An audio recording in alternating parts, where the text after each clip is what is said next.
Hello, everyone, and welcome to the Lord Gord Podcast. This is your host, Lord Gord. I'm giving you information that's factually correct and politically incorrect.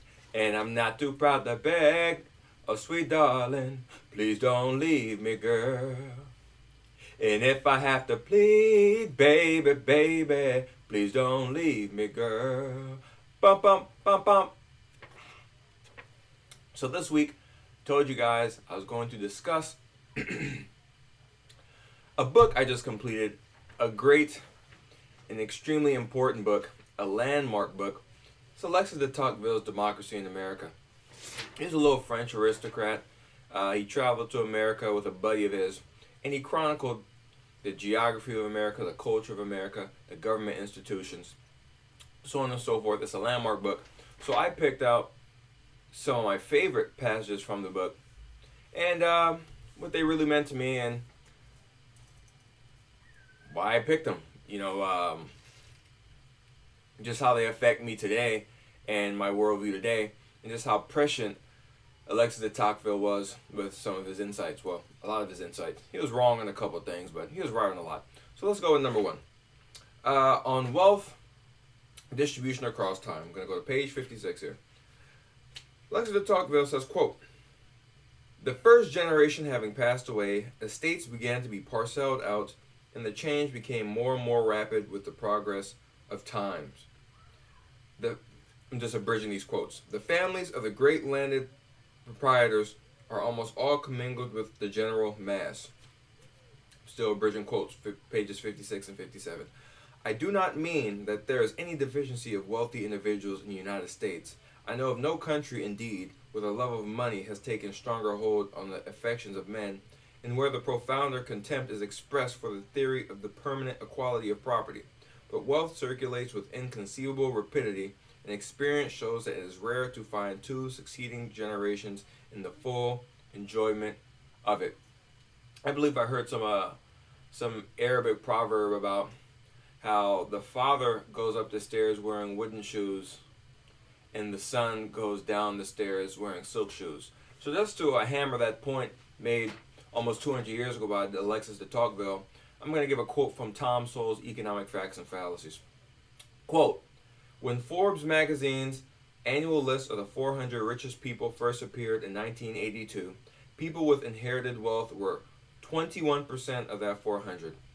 By 2006, fewer than 2% of the wealthiest people on the Forbes magazine list were there because of inherited wealth." Close quote. So in other words, people move across income brackets over time. I've discussed that many times before. And most families lose their wealth in about a generation or two, hammering a point Alexis de Tocqueville made almost 200 years ago. Let me go to page 58. Quote, "In America, most of the rich men were formerly poor. Most of those who now enjoy leisure were absorbed in business during their youth." Close quote.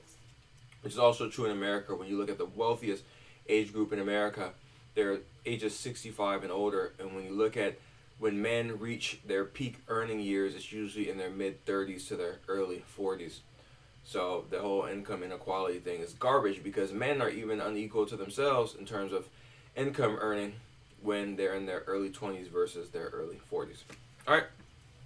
So we're now going to go to another topic I found extremely important of Alexis de Tocqueville on social justice versus freedom.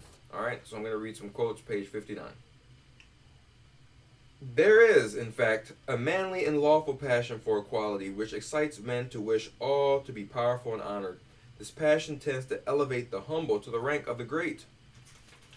But there exists also in the human heart a depraved taste for equality, which impels the weak to attempt to lower the powerful to their own level, and reduces men to prefer equality in slavery to inequality with freedom.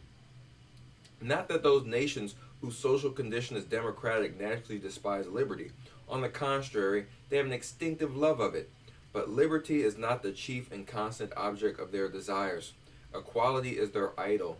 They make rapid and sudden efforts to obtain liberty, and if they miss their aim, resign themselves to their disappointment, but nothing can satisfy them except equality. And rather than lose it, they resolve to perish. Close quote. I have a podcast on the seriousness of social justice, and I talk about this. You can have equality, or you can have freedom, but you can't have both. And that there are incredible forces in academia, mainstream media, tech, so on and so forth, that are advocating for equality of outcomes. So these people, instead of looking at the free market and looking at the choices that millions of individuals make, they say, no, we're going to remake the world in our image. And usually they con people into believing that that's preferable by saying, hey, you are owed something that doesn't belong to you. The only reason why you're lagging is someone else's fault. So then people willingly give up their freedom and autonomy to a small concentrated elite. And that small concentrated elite imposes its vision through the coercive force of government, which is usually violent, brutal, and leads to extreme unintended consequences, and the people are left off much worse than they were before. UN, Soviet Union, Cuba, Communist China, Cambodia, Nicaragua, so on and so forth. Alright, let's go to page 246 on social justice versus freedom. It is certain that despotism ruins individuals by preventing them from producing wealth, much more than depriving them of the wealth that they have produced. It dries up the source of riches, whilst it usually respects acquired property. Freedom, on the contrary, engenders far more benefits than it destroys, and the nations which are favored by free institutions invariably find that their resources increase even more rapidly than their taxes. I was just looking at the World Economic Freedom Index, and countries in the top quintile of economic freedom have a higher per capita GDP than countries in the bottom. Also, when you look at places like Cuba, Soviet Union, so on and so forth, socialism is the enemy of innovation. One Soviet economist said that Stalin shied away from innovation like the devil shied away from incense, because innovation takes incredible risk, and usually Soviets don't care about risk, or socialists in general. They don't care about risk, nor do they care about cost. It's just, hey, just pump out as many as you can, which usually leads to shortages because governments are the worst allocators of scarce resources, and that affects poor people negatively because they don't have bread, they don't have power, so on and so forth. One last quote, Social Justice versus Freedom, page 263. Nothing is so irresistible as a tyrannical power commanding in the name of the people, because whilst it exercises that moral influence which belongs to the decision of the majority, it acts at the same time with the promptitude and the tenacity of a single man. Yes, that's what happens when you have a centralized government that dictates what people can and can't do whenever. I did a podcast last week about Gulag Archipelago and how the Soviets were able to basically arrest anyone they wanted to. How the Soviet government gave commandeers quotas, so they would just keep arresting people, because if you didn't arrest enough people, Stalin would get mad. So you just arrest people for any reason, throw them in the slave camps, and they'd work to death. Also, what did I say here? Oh yeah, Article 58, Soviet Union. It basically put you in jail for quote-unquote terrorism, and terrorism meant questioning the state and living your life as a free individual, not being restrained by a tyrannical government. So, yeah, Alexis De Tocqueville is absolutely right about that. Let's talk about shared values. Because Alexis De Tocqueville, he was refuting the multiculturalism ideology hundreds of years ago. So, first quote about shared values. Quote, "The distance from the state of Maine to that of Georgia is reckoned at about 1,000 miles. But the difference between the civilization of Maine and that of Georgia is slighter than the difference between the habits of Normandy and those of Brittany." So even though there's an incredible distance between them, what brings them together is a shared language, common values, a common worldview.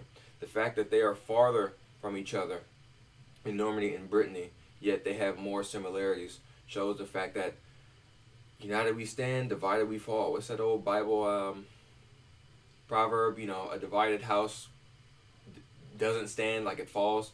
Same thing with nations. If you have warring factions competing with each other that don't have a common worldview, a common ethic, a common culture, it eventually will fall. Period. He understood this over 100 years ago. Let's go to page 372. Other peoples of America, meaning South America, have the same physical conditions of prosperity as the Anglo-Americans, but without their laws and their manners, these people are wretched. The laws and manners of the Anglo-Americans are therefore that efficient cause of their greatness, which is the object of my inquiry, close quote. In other words, he said, even though those people have rich natural resources and they've copied the government, so on paper their laws are similar to ours, what binds the Americans together and what makes it work are the people holding a similar idea of free markets, individual responsibility, small government, respect of private property rights, so on and so forth. So if you don't have a majority of people sharing that worldview, there is no more United States. Period. The United States is made up of these people with this worldview, and once you change that, it is over. This is why multiculturalism doesn't work. This is why Europe, especially Western Europe, is falling, because they've let in people that believe things that are completely antithetical to their values. They run completely against what those civilizations are built upon, and the more of them that will be there, the more that they won't assimilate, and the more that they will impose their values on the native European population, and they are just laying on their backs, taking it like the cucks that they are. And the left's doing it for votes, because these third world invaders are good votes for the left, because they don't work and they don't want to work, and the left apologizes for their pathological behavior and enables it. So in the short term, the leftists get the power and the control that they want, but in the long term, the country will be ruined, and it no longer will be Europe, not because only of skin color, but ideology. Let's go to page 375, share values. Quote, I am convinced that the most advantageous situation and the best possible laws cannot maintain a constitution in spite of the manners of a country, whilst the latter may turn the most unfavorable positions and the worst laws to some advantage. The importance of manners is a common truth to which study and experience incessantly direct our attention. It may be regarded as a central point in the range of human observation and the common termination of all inquiry. Close quote. So this is just more evidence to what I said. You know, it's the people. It's the ideas of the people. The Constitution is but a piece of paper. The Constitution only means something because we believe in it. We enforce it. It represents our values. And once you bring in millions of people that don't respect the Constitution, that don't value those things, there is no more United States. It's over. And that's what the leftists want to do, and that's what they've been wanting to do for almost 100 years in this country. They wanted to subvert our democracy. We don't have a democracy. It's a constitutional republic. They wanted to subvert Western civilization and install leftism, top-down centralized control, totalitarianism, big government, so on and so forth. I talk about that in the Citizens of Social Justice. Check that out. On Shared Values, page 517. Quote, no society can subsist, for without ideas held in common, there is no common action, and without common action, there may still be men, but there is no social body. Close quote. Speaks for itself. Listen to my podcast, The Folly of Multiculturalism. Listen to it. All right. On Mexico and Latin American culture, I found this to be pivotal. I mean, this hit me like a ton of bricks, because I did another podcast on Under Development as a State of Mind, based heavily on Lawrence Harrison's book of the same title, because I read his book and I found it to be extremely pertinent and extremely relevant in describing the lags of Latin America and why they're so backwards. It's incredible to see that Alexis De Tocqueville was laying out the many problems of the Spanish culture and the Spanish colonized countries almost 200 years ago. So I'm going to go to page 196 on this. Quote, to the south, the Union has a point of contact with the Empire of Mexico, and it is thence that serious hostilities may one day be expected to arise. But for a long while to come, the uncivilized state of the Mexican community, the depravity of its morals, and its extreme poverty prevent that country from ranking high among nations. As for the powers of Europe, they are too distant to be affordable. They were talking about threats to the sovereignty of the United States, potential war partners. But yeah, I found that to be incredible because I think that we are in a battle in Mexico. We're facing an invasion from the third world. Millions of Mexican migrants, many of them illegal, are coming to America, and they are being subsidized by the left, and they're being propagandized to think that America was their country, and that America is uniquely evil, and that all of their problems are due to America. So in order for them to get justice, they must subvert America and grow the scope of government, even though one of the main problems in Mexico is the extreme scope of government, the incredible amount of corruption, and the disregard for the law. Let me get you another quote on that. Page 268 to 269. Quote, "The incessant revolutions which have convulsed the South American provinces for the last quarter of a century have frequently been adverted to with astonishment, and expectations have been expressed that those nations would speedily return to their natural state. But it can be affirmed that the turmoil of revolution is not actually the most natural state of the South American Spaniards at the present time. In that country's society is plunged into difficulties from which all its efforts are insufficient to rescue it. The inhabitants of that fair portion of the Western Hemisphere seem obstinately bent on pursuing the work of inward havoc. If they fall into a momentary repose from the effects of exhaustion, that repose prepares them for a fresh state of frenzy.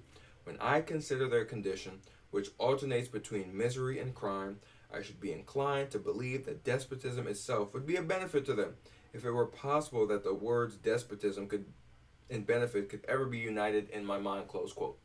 So in other words, he's saying that Latin America and Spain are incredibly violent and incredibly unstable, which in my podcast about underdevelopment being a state of mind is absolutely true. And when I was reading comments, I see these every once in a while. You know, some of these Latin American socialist types say, "Hey man, I'd go back to my country, but the United States ruined my country. Leave my country. You imperialist Yankee bastards ruined my country. You made us poor, and you're exploiters and imperialists. Blah blah blah blah blah blah blah." It's all nonsense. This was 1835. This is before Americans ever went to those countries, and they were still plagued by violence, chaos, and dysfunction. So to say that all their problems are due to America are flatly false. And when you listen to that podcast, you'll see that most of investments from the United States went to other rich countries and not Latin America, and countries that shunned the free market, that got rid of foreign investment and free trade, like Argentina and Cuba, became far more poorer than before when they were recipients of foreign investment and were participating in free trade. All right, another quote on the Latin American culture from Alexis De Tocqueville, page 371. "The American Union has no enemies to contend with. It stands in the wilds like an island in the ocean. But the Spaniards of South America were no less isolated by nature, yet their position has not relieved them from the charge of standing armies. They make war upon each other when they have no foreign enemies to oppose. And the Anglo-American democracy is the only one which has hitherto been able to maintain itself in peace," close quote. This is what I said when I talked about that podcast about Latin America. The fact that George Washington stepped down after being the first president of the United States, he stepped down without guns to his head, without a violent exchange of power, was a revolutionary act. That's true progressivism. That's a constitutional republic. That's limited government. That's not what happens in Latin America. They fight with each other. There are no peaceful exchanges of power. It's all corrupt. And this was true before the United States ever went there. Dependency theory is garbage. It's more leftist victimology that was pumped into the heads of millions of people in Latin America by out-and-out socialists. You know, subverted by the KGB, man. It's all nonsense. They always fight each other. It's always chaos. Why do you think 43 out of 50 most homicidal cities in the world are in Latin America? They've been violent for hundreds of years. They've been fighting each other for hundreds of years. They've been unstable for hundreds of years. They have been unable, for the most part, to establish law and order, limited government, private property rights, free speech, individual responsibility for hundreds of years, even before the United States went there. It's nonsense. Page 372. Last on the Latin American culture. From the Beautiful Alexis De Tocqueville. South America has been unable to maintain democratic institutions.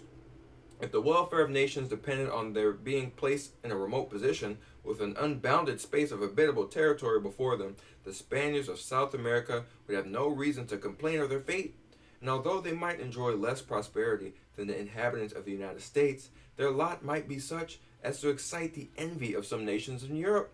There are, however, no nations upon the face of the earth more miserable than those of South America. Another quote: the federal laws undoubtedly constitute the most important part of the legislation of the United States. Mexico, which is not less fortunately situated than the Anglo-American Union, has adopted the same laws, but is unable to accustom itself to the government of democracy. That's because the laws, however important they are only followed when the people as a whole believe in those ideas, when they cherish those ideas, when they live them out in their everyday life. You can write whatever law you want, but as long as the people do not value that, as long as their culture does not reward that and want that, it will be a losing battle. It would be an exercise in futility. Mexico recently elected a socialist. With all the information about dependency theory failing, with economic liberation, free trade, individual responsibility, private property rights, the free market enterprise system rising billions of people out of poverty, creating unforeseen wealth and prosperity, they still elected a socialist. Why? Because this has been embedded in their cultural worldview for hundreds of years. Hundreds of years. I have nothing against people as individuals, but I've told you in my podcast about Hispanic Detroit why the left is so hell-bent on bringing so many illegal migrants here, because most of them vote left-wing. I've looked at the facts. The majority of legal and illegal Hispanics favor bigger government. They come from countries with huge corrupt governments, yet they still, on the average, do not understand that the reason why their countries are hellholes is because they give government far too much power, and they don't take responsibility for their own lives and adopt the attitudes and behaviors of more successful societies. A Singapore, a Hong Kong, a Japan. Reading in my book, Under Development is a State of Mind, Lawrence Harrison. One person said the only reason why Mexico didn't industrialize and become a powerhouse like Japan was because of cultural impediments. That's it. That's why multiculturalism doesn't work, because their culture has been a failed culture for hundreds of years. That's why you get millions of legal and illegal Hispanics coming to the United States every year, yet you never see Americans sneaking into their countries illegally, asking for welfare and free stuff, so on and so forth. It's not rocket science, man. Let's move on. Importance of religion. People like to say, oh, America's not a religious country, it's not a Christian country. Not in its political doctrine, but in the culture and worldview of its people, it absolutely is. Alexis De Tocqueville writes brilliant about it. Let me give you a quote, page 355. Religion in America takes no direct part in the government of society, because we believe in the separation of church and state, but it must nevertheless be regarded as the foremost of the political institutions of that country, for if it does not impart a taste for freedom, it facilitates the use of free institutions. I do not know whether all the Americans have a sincere faith in their religion, for who can search the human heart?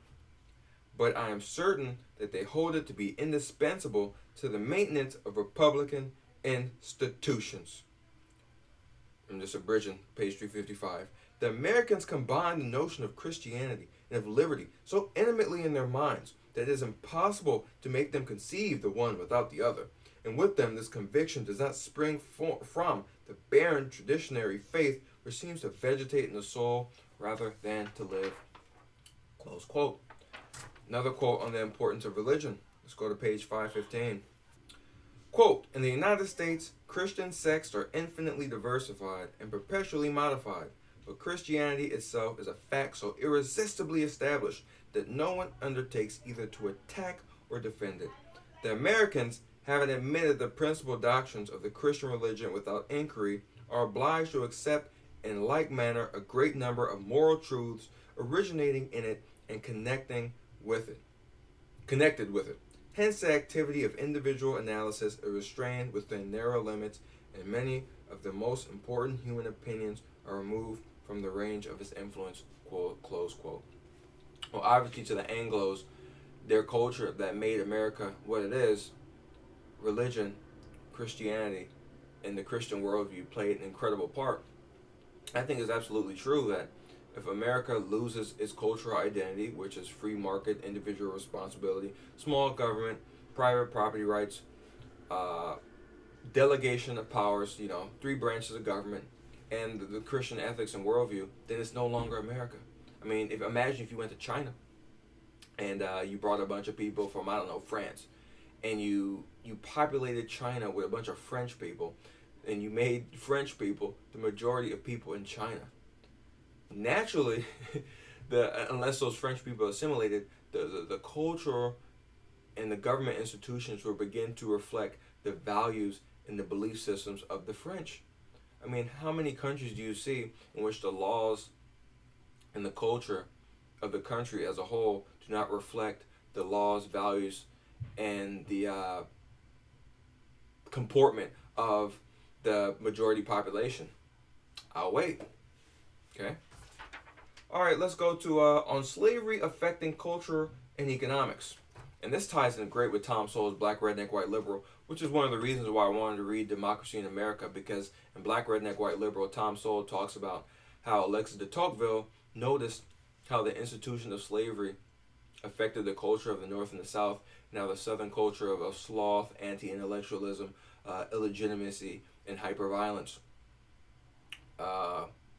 was passed on to the blacks, and the blacks still exhibit many of those cultural traits today in the stupid rap music, the mass violence in black Democrat cities all across the country, Chicago, New Orleans, Atlanta, Wilmington, Delaware, Oakland, Baltimore, so on and so forth. If you want to learn more about that, listen to my podcast, Black Crime is Wildly Out of Proportion, and you'll get a taste of those facts. Let's talk about slavery affecting culture and economics, page 418. The provinces which were comparatively destitute of slaves increased in population, in wealth, and in prosperity more rapidly than those which contained the greatest number of Negroes. In the former, however, the inhabitants were obliged to cultivate themselves or by hired laborers. In the latter, they were furnished with hands for which they paid no wages, yet although the labor and expenses were on one side, and ease with economy on the other, the former were in possession of the most advantageous system, close quote. More on slavery affecting economics and cultures. Alexis de Tocqueville discussed two states, Kentucky and Ohio. One had slaves, the other didn't have slaves. This is his description. Quote, upon the left bank of the stream, the population is rare. From time to time, one descries a troop of slaves loitering in the half-desert fields. The primeval forest recurs at every turn. Society seems to be asleep, man to be idle, and nature alone offers a scene of activity and of life. From the right bank, on the contrary, a confused hum is heard which proclaims the presence of industry. The fields are covered with abundant harvests. The elegance of the dwellings announces the taste and activity of the laborer, and man appears to be in the enjoyment of that wealth and contentment which is the reward of labor. Upon the left bank of the Ohio, labor is confounded with the idea of slavery. Upon the right bank, it is identified with that of prosperity and of improvement. On the one side, it is degraded. On the other, it is honored. On the former territory, no white laborers can be found, for they would be afraid of assimilating themselves to the Negroes. On the latter, no one is idle, for the white population extends its activity and its intelligence to every kind of employment. Let me continue with that. 421. The free workman is paid, but he does his work quicker than the slave, and rapidity of execution is one of the great elements of economy. The white sells his services, but they are only purchased at the times at which they may be useful. The black can claim no remuneration for his toil, but the expense of his maintenance is perpetual. He must be supported in his old age as well as in the prime of manhood, in his profitless infancy as well as the productive years of youth. So, in other words, like Alexis De Tocqueville said, and like I've seen in different books on economics, applied economics, I think Tom Sowell covered it in basic economics. Slavery is very inefficient because it is the enemy of innovation. Because there's no reason to economize. Yet when you have to pay for labor, economy is everything because you don't want to waste money. The people working for the Soviet Union could just create more prisoners. They can just go to random people and say, hey, Article 58, you're guilty. We're going to throw you in jail. You're in a slave camp. So there is no the government saw no scarcity of labor, which is why they so punished the poor Soviet slaves, which were formerly free people. And the fact that the Gulag had to be abolished because it was so cartoonishly inefficient. There was no reason to economize and be efficient with slaves in which you can get at any turn at the snap of a finger. But when you actually have to pay people, and when you have skin in the game, when making a wrong decision with your money not only makes you break even, but it makes you lose money and lose footing among competitors, then you are efficient. So, go with this again. Upon both banks of the Ohio, the character of the inhabitants is enterprising and energetic, but this vigor is very differently exercised in the two states. The white inhabitants of Ohio, who is obliged to subsist by his own exertions, regards temporal prosperity as the principal aim of his existence, and as the contrary which he occupies presents inexhaustible resources to his industry and ever-varying lures to his activity, his acquisitive ardor surpasses the ordinary limits of human cupidity. He is tormented by the desire of wealth, and he boldly enters upon every path which fortune opens to him. He becomes a sailor, pioneer, artisan, or a laborer with the same indifference, and he supports with equal constancy the fatigues and the dangers incidental to these various professions. The resource of his intelligence are astonishing, and his avidity in the pursuit of gain amounts to a species of heroism. But the Kentuckian scorns not only labor, but all the undertakings which labor promotes, as he lives in an idle independence. His tastes are those of an idle man. Money loses a portion of its value in his eyes. He covets wealth much less than pleasure and excitement, and the energy which his neighbor devotes to gain turns with him to a passionate love of field sports and military exercises. He delights in violent bodily exertion.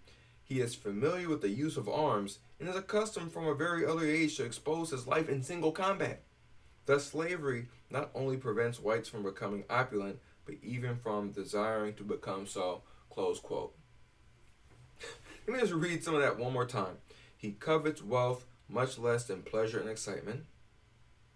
He delights in violent bodily exertion, and is accustomed from a very early age to expose his life in single combat.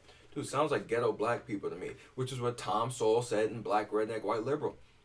He said that the Southern culture was from the Highland Scots and other low-class people from England who migrated to the South.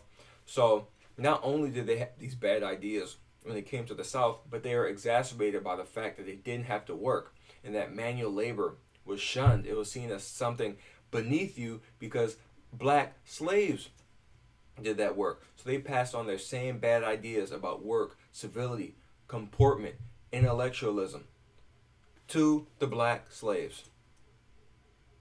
Check out Black Redneck White Liberal, Thomas Sowell. Incredible book.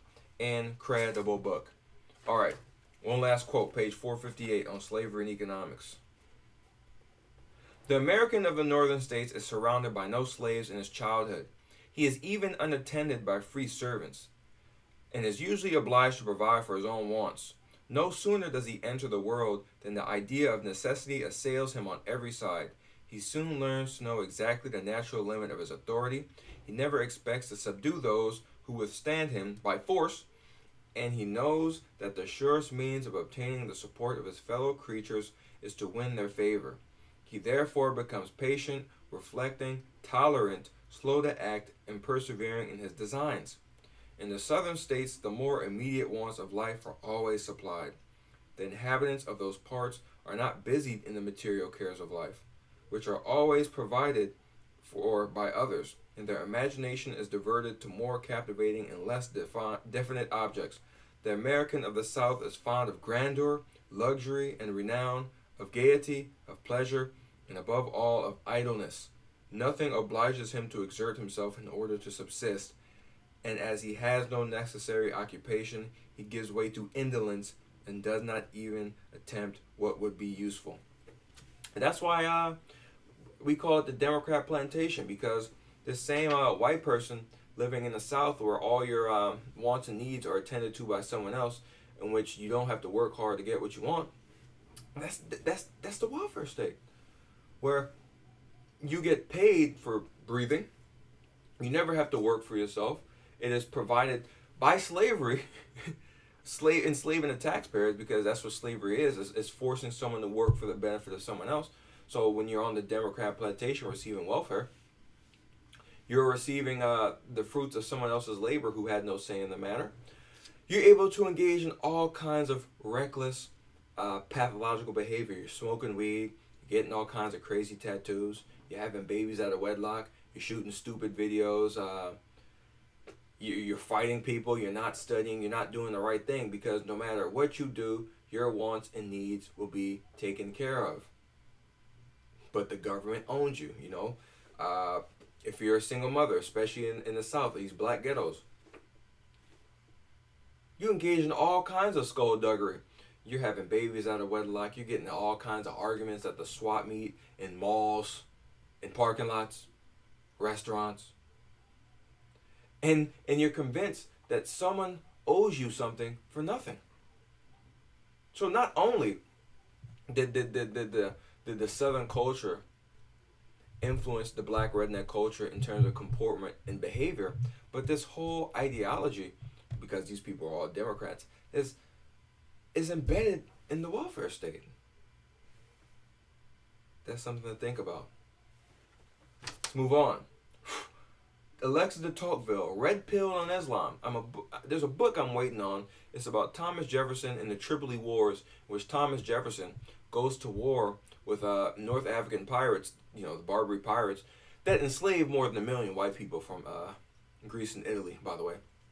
They enslaved more white people than black people were sent to the United States. So more white slaves were captured by these Barbary pirates than black slaves were captured and sold to Americans that were sent to the United States. So, Thomas Jefferson, a little bit from what I know, I might be a little wrong on this, but from what I understand, Thomas Jefferson wanted to understand why these pirates are doing this, and he basically found out that they were following the teachings of the Prophet Muhammad in the Quran, and that there was no reasoning with these people. You basically had to fight them. And I think Alan West talked about this as well, that Thomas Jefferson and those guys understood the threat of fundamentalist Islam, and they figured that they would have to battle it again. And Western Europe, and even parts of America, were battling them again. So let's talk about Alexis De Tocqueville being red pilled on Islam, page 532. Because when I read this, it hit me like a pile of bricks. I said, oh my goodness. A lot of this stuff that I've been coming to, that so many great minds have been coming to the conclusion of, Alexis de Tocqueville and probably many others understood this hundreds of years ago. Quote, Muhammad professed to derive from heaven, and he has inserted in the Quran not only a body of religious doctrines, but political maxims, civil and criminal laws, and theories of science. The gospel, on the contrary, only speaks of the general relations of men to God and to each other, beyond which it inculcates and imposes no point of faith. This alone, besides 1,000 other reasons, would suffice to prove that the former of these religions will never long predominate in a cultivated and democratic age, whilst the latter is destined to retain its sway at these as at all other periods. Close quote. And we've seen this happen. Literally, Egypt and many other predominantly Muslim countries. The more Muslim the country becomes, the more that Sharia law in the Quran, which the Sharia law is encased in, the more that becomes prescient, the more that becomes the ideal, the cultural spiritual and governmental benchmark, the less freedom that you have. That is just a fact, and it's happening in Western Europe. And these French cucks, these Swedish cucks, these English cucks are just letting it happen, and the leftists are letting it happen because they hate Western civilization. They want it to fall, and they're profiting from it because all those people vote left wing. All right. Last point from Alexis De Tocqueville's Democracy in America, quotes I found pertinent. Europe cucking out. Let's go to page 845. Europe's been cucking out for a long time, man. Just read some of these quotes. Quote, the democratic nations of Europe have all the general and permanent tendencies which urge the Americans to the centralization of government, and they are moreover exposed to a number of secondary and incidental causes with which the Americans are unacquainted.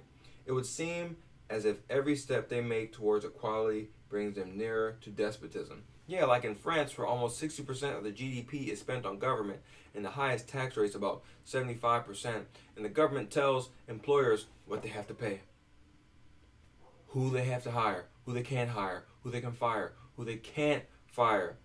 They mandate these benefits, and the reality is that the French economy is awful. Their growth rate is anemic, maybe 1% a year, and their unemployment among young people, 20 to 25 years old, is over 20%, because since it costs so much to hire a young person, a young inexperienced person, they don't get hired.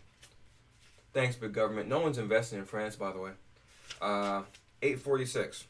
Quote, everywhere the state acquires more and more direct control over the humblest members of the community and a more exclusive power of governing each of them in the smallest concerns. Almost all the charitable establishments of Europe were formerly in the hands of private persons or of corporations.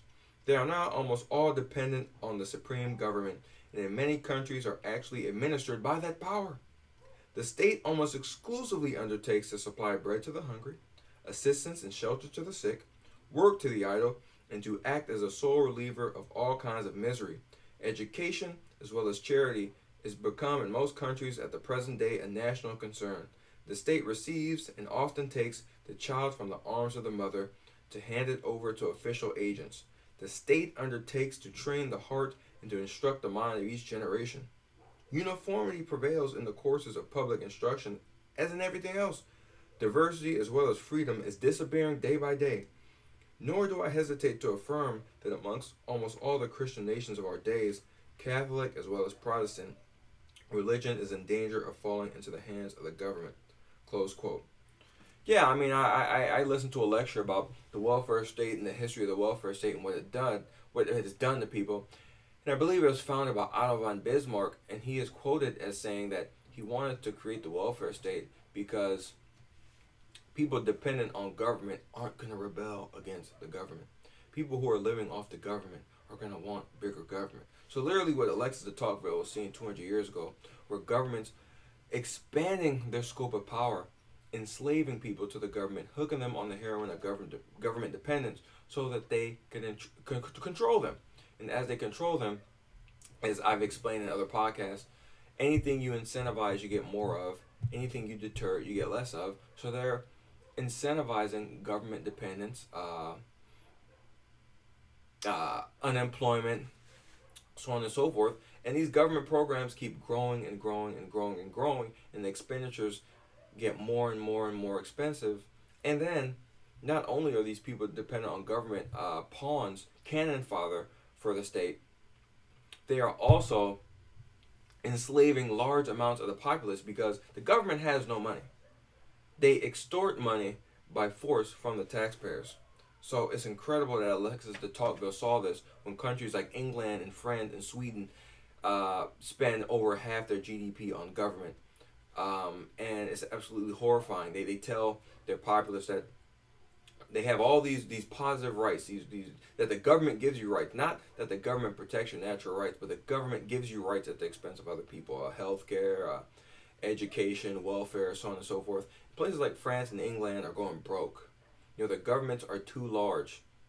It's too difficult to do business in these countries. The tax rates are too onerous. Right? The mentality is awful. Leftism has been invading these countries for hundreds of years. And he didn't stop it. And this is why they're going down the drain. There's another quote. A multitude of actions which were formerly entirely beyond the control of public administration have been subjected to that control in our time, and a number of them is constantly increasing. Close quote. Sad. It's awful. Another quote. I assert that there is no country in Europe in which the public administration has not become not only more centralized, more inquisitive, and more minute. It everywhere interferes in private concerns more than it did. It regulates more undertakings and undertakings of a lesser kind, and it gains a firmer footing every day above, and around all private persons to assist, to advise, and to coerce them. Formerly, a sovereign lived upon the income of his lands or the revenue of his taxes. This is no longer the case now that his wants have increased as well as his power. Under the same circumstances which formerly compelled to a prince to put on a new tax, he now has recourse to a loan. Thus the state gradually becomes the debtor of most of the wealthier members of the community and centralizes the largest amounts of capital in its own hands. The guy saw the ills of socialism, big government, totalitarianism, top-down centralized control almost 200 years ago. He saw that when the state undertook the duties and the responsibilities of individuals, the individuals decayed, the state got bigger, and the society started to crumble. That is absolutely true. Western Europe is falling apart. All these communist countries that tried big government. Venezuela right now, they tried big government. They tried top-down centralized control. The Bolivar is worth nothing. You have people eating their pets and pigeons. It's hell. Soviet Union, Communist China, Cuba, Nicaragua, Cambodia. All these countries tried top-down centralized control, and they all failed. He warned us about this hundreds of years ago. Because once the government has the power to give you things, it has the power to take away things. Because it literally takes away things from other people to give to you. And once you are indebted to the government, once you're living off the government, once your moral spirit and your entrepreneurial spirit and your morality have withered away like an old rose, you will never vote for smaller government ever again. You will be indebted to these people. You will do whatever they say. And that means giving them more power, more control over your life, more economic ruination. Because you took the bait and now you're out the water flailing. And it takes a lot of energy and determination to jump back in the water.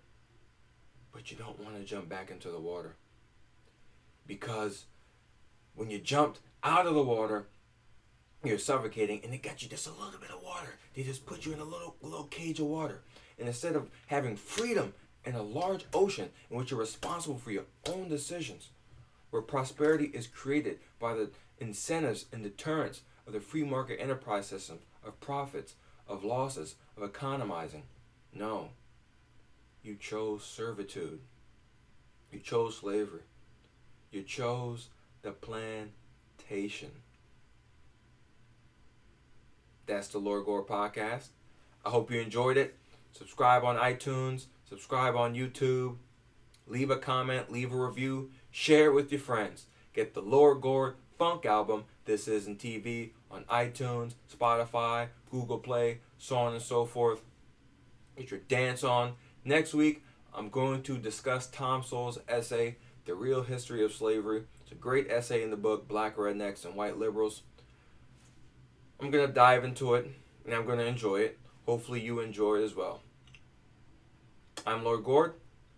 Thank you so much for listening. I'll talk to you next time.